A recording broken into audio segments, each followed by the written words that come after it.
Hello मेरे प्यारे नन्हे दोस्तों, कैसे हो आप सब। बच्चों, आज जो कहानी मैं आपके लिए लेकर आई हूँ उस कहानी का शीर्षक है समय का महत्व। तो ये कहानी शुरू करते हैं। एक चिड़िया और चींटी बहुत अच्छी दोस्त थी। चिड़िया बहुत आलसी थी, लेकिन चींटी अपना सारा काम समय पर करती थी और दिन रात मेहनत करती थी। बारिश का मौसम आने वाला था। चींटी ने दिन रात मेहनत की और ढेर सारा खाना इकट्ठा किया। चींटी ने चिड़िया से कहा, बहन, बारिश का मौसम आने वाला है। तुम अपने और अपने बच्चों के लिए खाना इकट्ठा करो, नहीं तो तुम्हें परेशानी होगी। लेकिन चिड़िया ने इस बात पर कोई ध्यान नहीं दिया। बारिश का मौसम आते ही दिन रात बारिश होने लगी। चिड़िया अपने घोंसले से बाहर नहीं निकल पा रही थी और उसके बच्चे भूख के कारण रोने लगे। ये देखकर चींटी को दया आ गई। उसने चिड़िया से कहा, तुम मेरे बिल से थोड़ा सा खाना लेकर अपने बच्चों को खिला दो। और बहन, हमेशा एक बात ध्यान में रखो कि समय आने से पहले हमें अगर उस समय के बारे में कुछ जानकारी हो तो हमें अपना काम पहले निपटा लेना चाहिए। अगर तुमने मेरी बात पहले मान ली होती तो आज तुम्हें और तुम्हारे बच्चों को भूखा नहीं रहना पड़ता।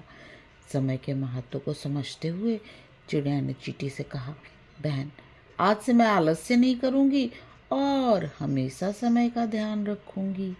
बच्चों, हमें समय का हमेशा ध्यान रखना चाहिए। नहीं तो देखा कैसे एग्ज़ाम के समय पहले से आप पढ़ाई नहीं करते और एग्जामिनेशन के टाइम पे आप कितने परेशान होने लगते हैं। तो थोड़ा थोड़ा हमें आने वाले समय के लिए खुद को तैयार करना चाहिए। तो ये बच्चों, अब दूसरी कहानी सुनते हैं, दूसरों की मदद करना। एक दिन एक बूढ़ा आदमी सड़क पर चल रहा था। अचानक उसकी नज़र एक बिल्ली पर पड़ी। बिल्ली एक गड्ढे में फंसी हुई थी और बाहर निकलने की कोशिश कर रही थी। बूढ़े आदमी को बिल्ली पे दया आ गई। उसने मदद के लिए हाथ बढ़ाया, लेकिन बिल्ली डर गई।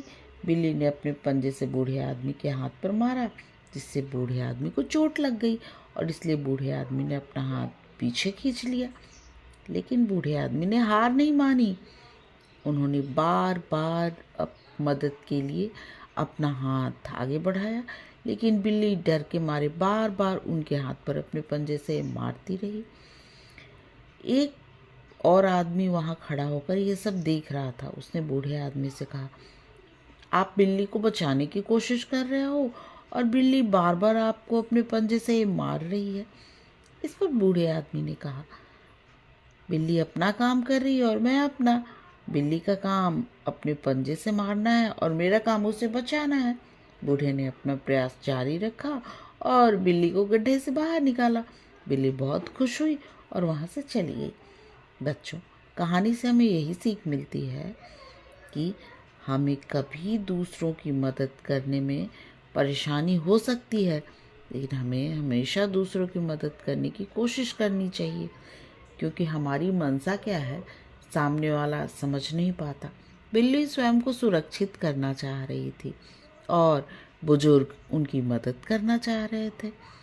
इसलिए हमें कभी भी किसी के सहयोग में होने वाली उस परेशानी से घबराना नहीं चाहिए। सदैव दूसरों की मदद करनी चाहिए। अब बच्चों, हम तीसरी कहानी सुनेंगे जिसका शीर्षक है सहयोग की शक्ति। जंगल में एक खरगोश और एक कछुआ रहते थे। खरगोश बहुत तेज था। उसे अपनी गति पर गर्व होता था।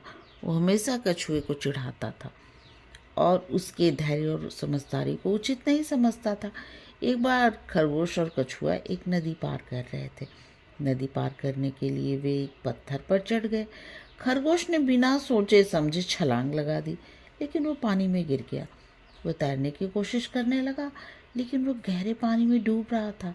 उस समय कछुए ने उसकी मदद की।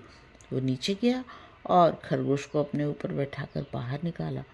खरगोश ने प्रसन्नतापूर्वक कहा, धन्यवाद मेरे मित्र, तुमने मुझे बचा लिया। कछुआ ने मुस्कुराते हुए उत्तर दिया, सफलता हमेशा सहयोग में ही निहित होती है। हमें एक दूसरे की मदद करनी चाहिए, न कि एक दूसरे को तंग करके परेशानी में डालना चाहिए। बच्चों, इस कहानी से हमें यही सीख मिलती है कि हमें दूसरों की मदद करने में संयमित और सहयोगी होना चाहिए। जब हम एक दूसरे की मदद करते हैं तो हम समाज में सुख शांति और समृद्धि का निर्माण करते हैं। बच्चों, अगर आपको ये कहानियाँ पसंद आई तो प्लीज़ मेरे चैनल को सब्सक्राइब करो और मेरे प्यारे नन्हे दोस्तों, आप आराम से सो जाओ और सपनों की दुनिया में खो जाओ। गुड नाइट मेरे प्यारे नन्हे दोस्तों, गुड नाइट।